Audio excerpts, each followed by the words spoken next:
Good morning, everybody, and welcome to another conversation with Round Peg.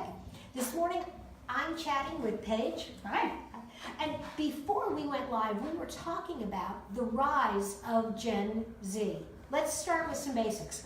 Who is Gen Z? Who are Gen Z? So everyone kind of varies on the generation where it starts. Some people say as early as 1994, some people say as late as 1998. Basically what Gen Z is adults who are currently in college or high school students. So basically mid-90s, late 2000s, that's Gen Z. And these guys are coming up. They are going to be your next round of customers. Maybe not this year or next year, but they are coming and they are going to change the way you market. Why? So there are two factors that make Gen Z really important. One is that they take up 25% of the US population, which is greater than both boomers and millennials. So they are going to be a big market share. The second thing that makes them so distinct is that they have completely different wants, desires, marketing trends than either boomers or millennials. You know, the big thing is this is a generation that essentially grew up with smartphones and with social media. They don't really remember a world before that. No.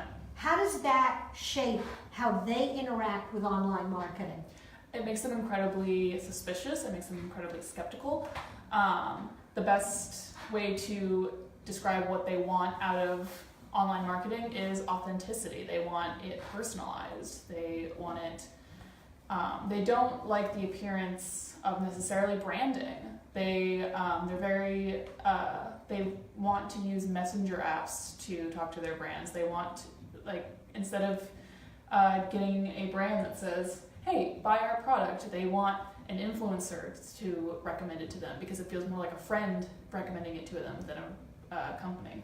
So there's sort of a general distrust, and that skepticism of advertising has always been there. Mm-hmm. I just think that this generation, because of the technology, they can peek behind the curtains. They're more likely to. And I think you kind of hit on that point of influencers and review sites.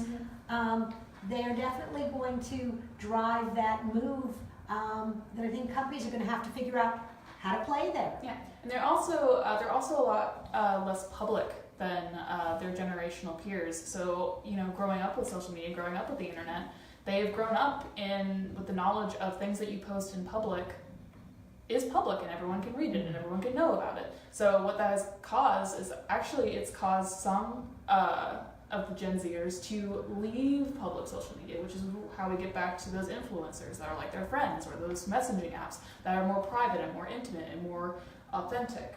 So, with that, you have to pivot your social strategies as well.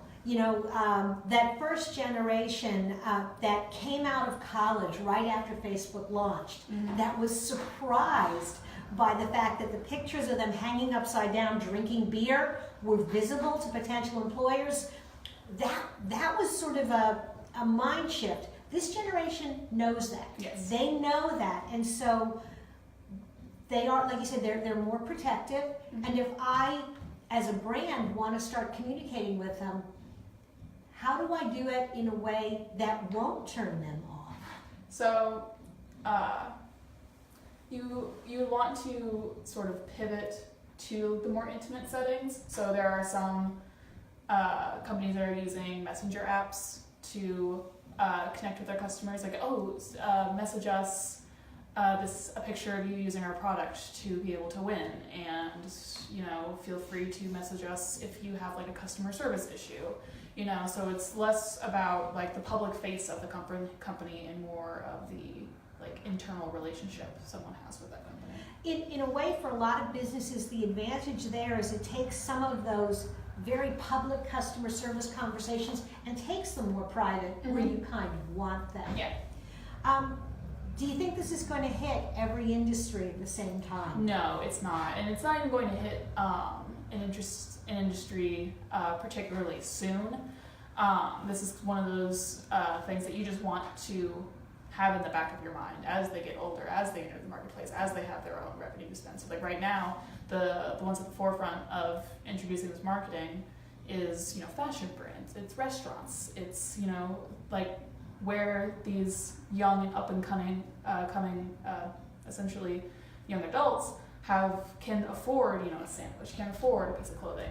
What's going to take longer to hit is like home improvement stuff, HVAC, you know, more expensive things like that. Because they're not buying homes, or they're not in that place where they need to be repairing them. And I think the last piece will probably be some of the B2B. It's going to be a while before a decision maker in a Fortune 500 company, for the most part, is in this group. Yes. But they are coming. They're coming. This is a snowball that is rolling downhill, and it's going to get bigger. And the question is, are you going to roll with it? Are you going to get rolled over? So, if you've got questions about this, if you want to talk about your marketing, you know where to find us.